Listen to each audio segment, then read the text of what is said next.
Yok be anacığım, çok rahatız burada. Ya bugün işte ilçe jandarmaya gittik. Turistin biri içmiş rezalet çıkarmış. Yani neymiş efendim? Kedisi ağaca çıkmış. Öyle şeylerle uğraşıyoruz işte. Gündüz telefon yasak be anacığım. Sen arama, ben fırsat buldukça ararım seni, tamam mı? Hadi öpüyorum. Tamam, merak etme, dikkat ediyorum beslenmeme falan. Uykumu da alıyorum. Krallar gibiyiz burada, merak etme. Ya gören de Gabar Dağı'ndayız sanır. Hadi öpüyorum, onların da selam var. Şşş, ne oluyor lan? Ya komutanım, annem beni Ölüdeniz'de turizm jandarma zannediyordu. Nasıl yani? Ya ben diyemedim anama, anne ben özel kuvvetlerdeyim diye. Aklı çıkar, ölür kadın meraktan. Kimse bilmiyor mu yani? Babam biliyor.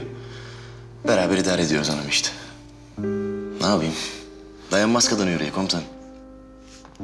Zaten hasta. Aferin. Aferin. Oğlum ya sana bir şey olursa? Ha? Ya şehit düşersen ne olacak? Vallahi büyük rezalet çıkar komutanım. Anam basar burayı. Bana gözünüz gibi bakmanız lazım. Lan bari tahrip uzmanı olmayaydın oğlum ya. Patlayacaksın, parça pinçik olacaksın. Anacığın naaşına bile bakamayacak ya. Yok canım. Belki geriye serçe parmağı kalır da sarılır, hasret giderir kadıncağız. Şşş, bir dakika. Burada kimse benden önce şehit olamaz. Hayırdır? Öteki tarafa rezervasyonun mu var? Yoksa bekleyenin mi? Komutanım, benim peder şehit, dede şehit. Dedemin dedesine kadar herkes şehit. Ay maşallah. Size özel bir şehitlik var anladığım kadarıyla. Aynen öyle. O yüzden biri şehit olacaksa önce ben olacağım. Maşallah ağzınızdan bal damlıyor. Biz buraya ölmeye değil, yaşatmaya geldik. Yalnız Ölüdeniz güzel tercih amcaoğlu. Ben orada Alman bir hanımla tanışmıştım.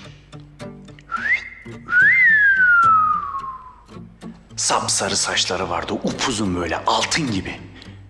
Gözleri masmavi böyle, giy şortunu, gir içine yüz. Taş gibi kızdı be.